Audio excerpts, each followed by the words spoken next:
بسم الله الرحمن الرحيم ومن أحسن قولا ممن دعا إلى الله وعمل صالحا وقال إنني من المسلمين। অথবা কোন আলেমগণ তারা শুধু ওই আল হাদিস লেখেন রেফারেন্স স্বরূপ। এই আল হাদিস শব্দটা লেখা যথেষ্ট নয়। আল হাদিস এটা দুর্বল হতে পারে, বানোয়াটও হতে পারে, সহিহ হতে পারে। সুতরাং শুধু আল হাদিস শব্দটা বলা এটা যুক্তিযুক্ত নয়, তাকে সম্পূর্ণটাই বলতে হবে, এটাই সহিহ। হাদিস এটা আমরা আলোচনা করব যে হাদিস গ্রহণ এবং পরিত্যাগের ক্ষেত্রে, গ্রহণ করার ক্ষেত্রে এবং অগ্রহণ করার ক্ষেত্রে দুই প্রকার। কয় প্রকার? হাদিসটা গ্রহণীয় অগ্রহণীয়, এই ক্ষেত্রে হাদিসটা হচ্ছে দুই প্রকার। অর্থাৎ আমরা বলতে পারি কবুলযোগ্য এবং পরিত্যাজ্য, এইটা হচ্ছে দুই প্রকার। একটা হচ্ছে সহিহ আর একটা হচ্ছে দঈফ। সহিহ হাদিস কাকে বলে? সহিহ হাদিসের কিছু ক্যাটাগরি আছে, কিন্তু আমরা জানবো যে সহিহ হাদিস কাকে বলে। তাইলে পারে আমাদের কাছে পরিষ্কার হবে যে হাদিসটা কেমন করে সহিহ হয়, কেমন করে দঈফ হয়। সহিহ হাদিস সাধারণত রাবির মধ্যে, আচ্ছা রাবি কাকে বলা হয়? রাবি বলা হয় যে সমস্ত ব্যক্তিদের মাধ্যমে, যে সমস্ত ব্যক্তিদের রাসূল সাল্লাল্লাহু আলাইহি সাল্লাম থেকে শুরু করে ইমাম বুখারী অথবা যারা হাদিসের গ্রন্থ লিখেছেন, এই যে সমস্ত ব্যক্তিদের মাধ্যমে হাদিসটা, ওই হাদিস যিনি রচয়িতা, হাদিস যিনি সংকলক, এই হাদিস সংকলকের কাছে যে সমস্ত ব্যক্তির মাধ্যমে এসে হাদিসটা তার কাছে পৌঁছাইছে, এই ব্যক্তিদের ধারাবাহিকতা। মনে করুন আবু হুরায়রা শুনছে রাসূল সাল্লাল্লাহু আলাইহি সাল্লাম থেকে, আবার আবু হুরায়রা থেকে শুনছে হচ্ছে দিনার থেকে শুনছে মুহাম্মদ থেকে শুনছে আবার ইমাম বুখারী। তো এই যে রাসূল সাল্লাল্লাহু আলাইহি সাল্লাম থেকে শুরু করে ইমাম বুখারীর মাঝে যে ব্যক্তিগুলোর মারফতে হাদিসটা ইমাম বুখারীর কাছে পৌঁছালো, এই ব্যক্তিদের ধারাবাহিকতাকে বলা হয় রাবি। আর ওই হাদিসের মূল ভাষাটাকে বলা হয় মতন। ইন্নামাল আমালু বিন্নিয়াত, রাসূল সাল্লাল্লাহু আলাইহি সাল্লামের কথাটা, এই মূল হাদিসের মূল কথাটাকে বলা হয় হচ্ছে মতন। আর এই রাবি মানে বর্ণনাকারীদের ধারাবাহিকতা, একে বলা হয় রাবি। এই রাবির মধ্যে যদি 5টা গুণ যদি বিদ্যমান থাকে, তাহলে হাদিসটা সহিহ হবে। যে সমস্ত ব্যক্তিদের মারফতে হাদিসটা পৌঁছালো আমার কাছে, এই সমস্ত ব্যক্তিদের মধ্যে যদি 5টা গুণ যদি বিদ্যমান থাকে, পাওয়া যায়, তাহলে পরে হাদিসটাকে বলতে পারবো যে হাদিসটা সহিহ। সহিহ হাদিসের সংখ্যা হচ্ছে হুয়া মাত্তাসালা সানাদুহু বিনাকলিল আদলিল যাবিত আন মিসলিহি ইলা মুনতাহা মিন গায়রি শুযুজ ওয়ালা ইল্লা। আচ্ছা, এবার আমরা একটু ব্যাখ্যায় আসি। প্রথম শব্দ হচ্ছে ইত্তিসালুস সনদ। ব্যক্তিদের, যে সমস্ত ব্যক্তিদের মারফত হাদিসটা পৌঁছালো, এই রাবীদের মানে মাঝে কোন রকম বিচ্ছিন্ন থাকবে না, একে অপরের সাথে সাক্ষাৎ লাভ হবে। মানে আমি এই মুজাহিদ ভাই থেকে হাদিসটা শুনছি, তিনি আমার সমসাময়িক যুগের লোক ছিলেন নাকি, এটা কিন্তু যারা হচ্ছে উসুলে হাদিস বিশারদগণ, হাদিস শাস্ত্রে যারা পাণ্ডিত্য অর্জন করেছিলেন, ইনারা ওই সমস্ত ব্যক্তিদের তারা জীবনী লিখে গেছেন যে তার চরিত্রটা কেমন ছিল এবং তিনি কত সনে জন্ম, কত সনে মৃত্যু। অনেক সময় দেখা গেছে যে আমি একজন বড় আলেম, বড় মানের আলেম, তাহলে পারে সাধারণত লোকজন জানে যে উনি বড় আলেম, সাধারণত কোনো মিথ্যা কথা বলেন না। এইবার উনার রেফারেন্স যদি আমি দিই, তাহলে আমার কথাটা গ্রহণযোগ্য পাবে।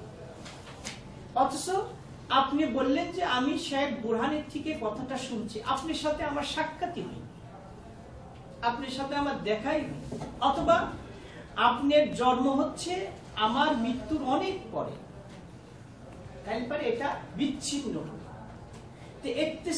সনদ, এই সনদ মানে একজন রাবী আর একজন রাবীর সাথে সাক্ষাৎ হবে, তার সাথে মানে কথাবার্তা হবে, কোনো বিচ্ছিন্ন থাকবে না, মাঝখানে কোনো ফাঁক থাকবে না, ওর সাথে সাক্ষাৎ লাভ হবে, এই একটা গুণ। তাহলে পারে আমি হাদিসটা আর একজনের থেকে শুনছি, আমি যার থেকে শুনছি তার সাথে আমার সাক্ষাৎ লাভ হতে হবে।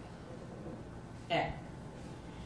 2 নম্বর হচ্ছে ব্যক্তি হতে হবে যাবিত বিনাকলিল আদিল, দ্বিতীয় গুণ হচ্ছে আদিল, মানে সেই ব্যক্তি হবে একেবারে ইনসাফকারী, তার মধ্যে কোনো রকম ধোঁকাবাজি, চারিত্রিক দিক দিয়ে কোনো ব্যাড রিপোর্ট তার মধ্যে থাকবে না, ব্যক্তি হবে অনেস্ট, সৎ। 3 নম্বর গুণ হচ্ছে আযাবিত, মানে এই ফুল স্মৃতি শক্তির অধিকারী হতে হবে। 3 নম্বর গুণ হচ্ছে ব্যক্তি ফুল স্মৃতি শক্তির অধিকারী হবে, মানে অনেক সময় শিক্ষকের থেকে একটা কথা শুনলো, এইটা বললেন কি এটা বললেন না, একেবারে তীক্ষ্ণ স্মৃতি শক্তির অধিকারী হতে হবে, বুদ্ধিমান হবে এবং তার স্মৃতি শক্তিটা অত্যন্ত মজবুত হবে।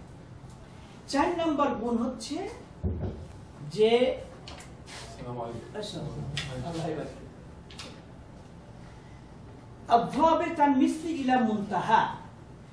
এই স্মৃতি শক্তির অধিকারী যে ব্যক্তির থেকে পরবর্তী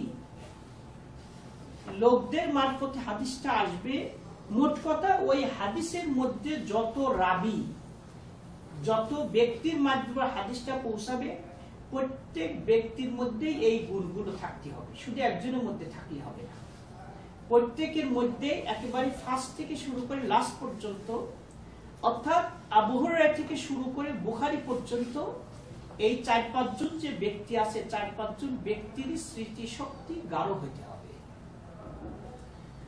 4 নম্বর গুণ হচ্ছে হবে মিন গায়রি শুযুজ।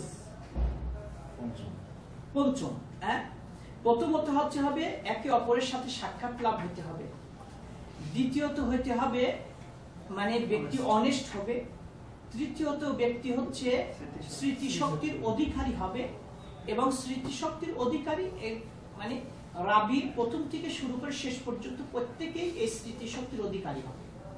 4 নম্বর গুণ হচ্ছে মিন গায়রি শুযুজ, ব্যক্তি পরিচিত থাকবে, অপরিচিত কোন ব্যক্তি থাকবে না, মানে হঠাৎ করে একজন নতুন লোক তা না, এবং এই ব্যক্তি হবে সমসাময়িক মানে লোকদের কাছে উনি একজন পরিচিত ব্যক্তি, এবং উনি শুদুদ বলা হয় সাধারণত, যে তিনি তার থেকে যিনি বড় আলেম, এই বড় আলেমের তার থেকে সাধারণত নাম করা যিনি বড় আলেম, ওই বড় আলেমের তিনি হচ্ছে বিরোধিতা করবেন না।